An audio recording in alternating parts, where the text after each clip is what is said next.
All right, so on to our topic of discussion for this evening. So following on from both of you ladies were at the Mind Body Spirit Festival this weekend. Okay, so we're going to discuss the connection between mind, body and spirit. So we brought Zdenka back on to the panel this evening to join the conversation because, as Zdenka was saying earlier, she incorporates the mind with the body in achieving these levels of fitness. Yay. Wellness, yin and yang. All right, so we're all going to discuss this together, but let's just start with you telling us a little bit about your experience at the Mind Body Spirit Fest on the weekend and what came up for you both. After you. Oh, thank you. I actually found that there was a lot of people that came that weren't really into this sort of stuff, and they came and said, "Oh, tea leaf reading," and I loved going to the shows because I actually get to do my tea leaf reading. I love that, and they sort of go, "Oh, you know, that's a bit interesting. I've never had a reading before, right into health, but I, never sort of thought about getting my future. That's a bit scary, but I think that a tea leaf reading might be okay." And then of course, then they start with the tea leaf reading, and then it was really interesting because then they wanted a palm reading, and then they said, "Oh, I'm going to go off and I'm going to go get a healing," and I just found it was just great that there's more and more people that are becoming more spiritual and open to the idea that yes, it's not hocus pocus, it does work. Yeah, I think it really is becoming more mainstream. You've got the CEO at work that's talking about his chakras. Isn't that cool? I mean, isn't that cool? Yeah. And for you, Dr. Well, Lina? there was another event at the same time with corporate people having a corporate event. Nothing totally different to the spiritual event that we were at. And we had quite a few people come through in their business suits after their That's right. business people. And they were just blown away and they were like, "What are you doing? What does that mean? And what is all this about?" Yeah. And for me, it was actually introducing people to what we do and what our passion is. That's and right. It's not our job, it's our love. It is our love. And It's our life. hang on, just I know. I know. So I just get so passionate about what we do because we are able then to make an impact on that person's life and change them, even though they might not know anything about it. If they go away with a little bit of knowledge about what we actually do, that's then planted the seed for them to change. And that's the biggest thing that we can do is help that person develop the extra bits that we have, the extra senses that we actually have, and attune themselves by helping them give advice. And the same thing with healing, you with isn't your it? program, Zdenka. You have people that come to you that are probably very sort of black and white. I want to lose weight, I want to get fit. So that's what would draw them to you.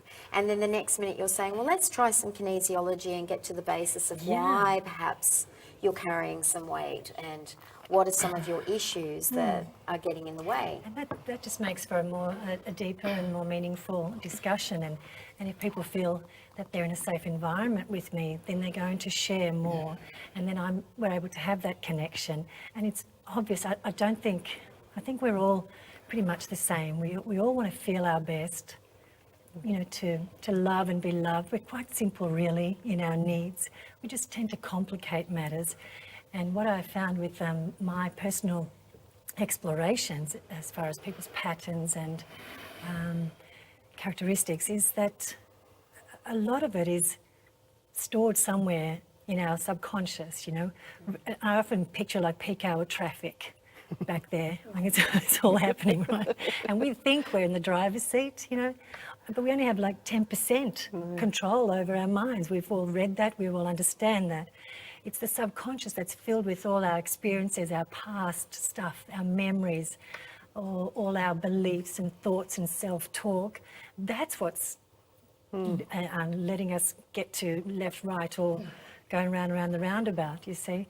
And so when I realised that there are things out there that allow us to tap into, in exploring that, Because you've done that just opened a new world Dr. for Bruce me. Lipton as well, and Yeah. you've incorporated that into it as well. Yeah, haven't you? that literally just changed my life. His work, and I know there are many others that do similar work, but Dr. Bruce Lipton, he originally still a cell biologist, but he moved into epigenetics, and he was trying to say that the thoughts that we have, the messages that are sent from our brains through our bodies, through our trillions of cells, can determine our physical well-being. It can change the environment of our cells. And so his catchphrase is, change your mind, change your physiology. You see, so I just take that attitude into my work. How do you feel about that, ladies? You would do the same thing if you can help change the spiritual side of people, that changes, in effect, their life as well, mind, body and spirit. That's right. That's definitely right.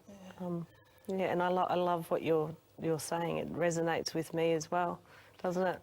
It does. It does. Changing the cellular level with your thought patterns. I put it down as someone might have scribble in their head and teasing it out to make it linear and one sequential thought at a time, and having that, focusing on that. And I think I went through with you earlier about a sleep pattern to try and help you get quality sleep at night time to prevent the scribble from happening, and just focusing on the one thing. But that then goes, once you've put it into your conscious from your subconscious, analyse it, look at it, and then that actually starts changing your DNA, as you were saying. Absolutely. It goes right through, and the mind remembers that pattern, and you can repattern your thought patterns to make it change. That's absolutely right. Taking the time just to sit with yourself and explore a little deeper. That's right. You'll find that you're then able to look at those aspects of yourself that you often try to hide. You know, those areas of yourself that are referred to as the shadow, the one that you don't want the world to know. The times when you're pretending to be something you're not, or pretending not to be something you are. And you know, it's about, once you get to that point where you're ready to explore a little deeper, then you can change some of those patterns, scratch them, and create some new ones. See how they feel, try those on. And you find that not only changes your life, but it impacts the people around you, the people that you love. And we've all, I say we've all because I assume, but speaking for myself, you know, I've noticed a big change in the impact, the rippling effect of just tiniest little shifts here and there, where I've been able to just create something and create a new belief, and try that one on. And then that belief creates a new reality. So you must be working with people all the time when they sit down in front of you and you get a sense of an issue that they need to work on, but you've got to approach it in the way of cards and astrology. And so how do you go about that? If someone sits in front of you and you can see that potentially they've got a pattern or a squiggle that they need to really change, that it's no use saying to them, look, this is what you've got in your future, but you've got to do all of this kind of first. Because in a way, you are really there to counsel to a great degree. It's almost a self-fulfilling prophecy as well, because being careful when choosing your words. If I tell somebody, you know, at this age you will get ABC, then they'll put that into their head and their mindset, and they might create that. So being careful with how we say things and how we put things into words. My PhD is in counselling. I'm very mindful about everything I say to everybody that I meet who saw me over the weekend, because everything is fluid, everything can change. It doesn't have to happen that way. You create your own future by visualising it. You visualise it, you think it's already happened, and it will then create anything that can happen. Yeah, there's a great responsibility, isn't there, in your work, because people are very vulnerable. People are going to psychics more and more these days because they're finding that mainstream, whatever they were using, is not working. Yeah, but you've got to go to a credible one too. Absolutely. That basically, you know, maybe with an academy as well, so they've actually been known to be able to come across and say the right words, because there's many out there that don't say the right words and actually make it worse. I mean, I like to go straight, I sort of channel in on their energy, and I like to sort of be playful and, you know, say, I know you're doing this, as you know, and I know it's a funny thing they're doing, and then they start laughing, and then they just suddenly become vulnerable, and that's when we can get to getting into the right. Now we can get to what's really going on, okay? And we'll sit there and we'll work with the cards, or I'll just channel, but it's all about how you deliver it, and you've got to have the compassion. You've just got to remember compassion. you know, compassion. That's the only word I can say. You know, how would you feel if this is happening to you? And really be mindful of your words. Really be mindful of your words. Speaking of mindful, after I went away to Peter Hawes retreat last weekend at Karuna at the Blue Mountains, which was a magical experience and life-changing for all of us who were there. Mindful meditation, there's a lot of talk around it, but there's a huge capacity for changing the conscious thinking with mindfulness as well. And I think that's really taking hold in mainstream. Would you ever, you know, indicate to a client that mindfulness would be something that would be good for them? Every client I see, Okay. the first thing is breathe, focus, and even teaching me only takes 2 minutes to explain how to be mindful, whether it be picking up a glass of water, looking at it, touching it, feeling it, and actually focusing on it. Because the minute you focus your one thought on that item or whatever it is you've got in your hand, you're then distracted from everything else, the scribble goes away and you've got that one thought pattern, and that's actually being mindful. And that reduces stress. Absolutely, and the breathing slows down and all of a sudden it becomes quiet, and then they go, oh, and they've forgotten about everything else. And that's every single person. It takes 2 minutes to learn. It's wonderful. Wouldn't it be great if everybody does a little meditation at the end of their workout? There's an idea. There's an idea, part of the Yay Way. Well, that would be the yin of the yang. With my meditation tea, I've got it in a few places, and they actually have the meditation tea before they do their yoga, and getting some great results. Yeah. So that gets So, them yep. in the mindset. And I'm always, every client, it doesn't matter, I say, do you meditate? Because that is getting with yourself, one with, you know, universal energy, but it's also being accountable for yourself as well, and actually really getting into the vulnerability and actually asking, as you were saying, is this my truth? Do I need it? Should I be moving forward?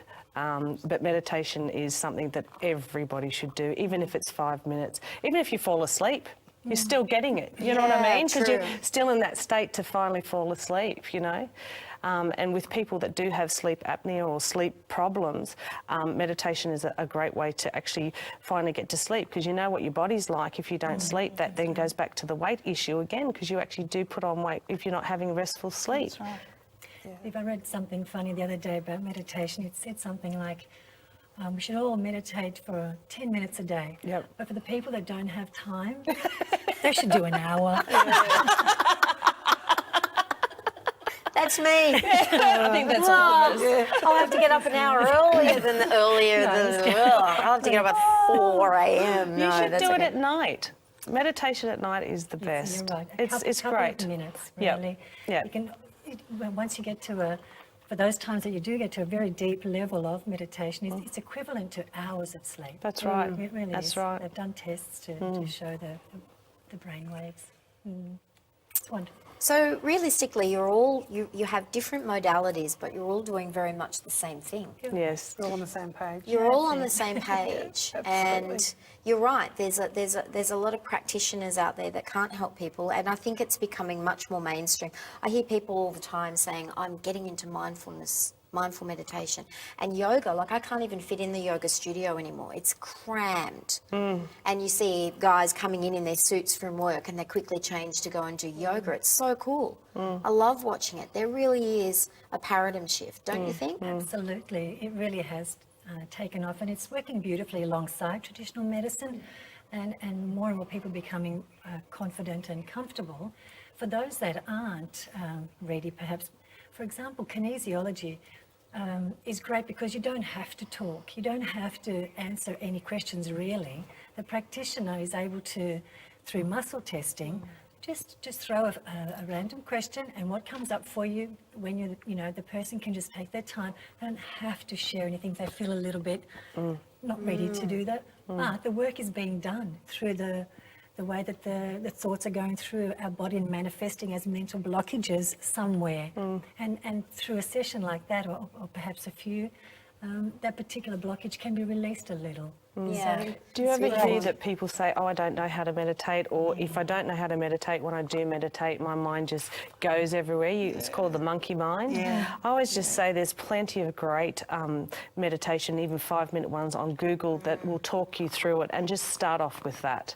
It's just a matter of making 5 minutes just to start off and, just start, basically. Do you know that's a great point that you raised, Michelle? Now, one of our readers, Jane Jackson, is that correct, Marg? Jane Jackson's just written in to say, wouldn't it be great if we could introduce this with children at schools? We'd have a much more relaxed, mindful nation of people. Now, some years ago, I was working on a documentary in the United States with California USCD University with Professor Bill Mobley, the chair of the neuroscience department, who was working with the Dalai Lama on this very topic. And they have been working for a dozen years or more now trying to come up with a short daily program that can be implemented in the schools across America. Even preschool. And I'm so excited and hope that this comes to fruition and is realised. And like Professor Mobley said, working through a neuroscience division, everything takes a very, very long time because it's got to be tested and it's got to be trialled before it can go mainstream. But what they came up with was this 5-minute meditation of a day. If it was in schools, they said it would teach the we mentality over the me mentality. And it would teach sharing and caring over greed. And that in itself would create an entirely different nation. How exciting is that? And to self-soothe too. So instead of putting them in the corner or whatever, put them into meditation and things like that. So they, I think it's fantastic. I mean, I hope it gets through. My son went to a Steiner school, and I know that he changed drastically when he went to a Steiner school because they incorporate yoga moves and stretches and all those sorts of left brain, right brain exercises at the beginning of the day. Not that I'm promoting that over mainstream schools, every child is different, but I did really sense when I'd walk into the grounds of that school of a day, just a little bit more of a difference. Everyone was just lighter and a little bit more chilled. Yeah. There is a research program going on at Monash University in Melbourne, and that's linked in with the Smiling Minds program, which is through Beyond Blue. So that's already happening. The research is happening into Australian schools and children. So that's on its way. We're trying to be matching with the American system. It's getting there. It's getting there. Intuitive ladies like yourself are really kind of the cutting edge of the future. You know, when you'd go to see a psychic 20, 30 years ago, you literally would sit down and they'd say, you're going to have 2 kids, a pool, a car, when you're 27. And that'd be it. So it's you really are healers. And I think society's going to look different, with the next generation. If our children are going to be incorporating things like that, imagine the shifts in how society looks. I think it's going to be fantastic. So I think we are seeing the first bits of something quite wonderful. We are the mothers of the pioneers. The mothers of the pioneers. Yes. Right. Well, with that, I think we're going to wrap up now, guys. That was a fantastic talk tonight. Let's give it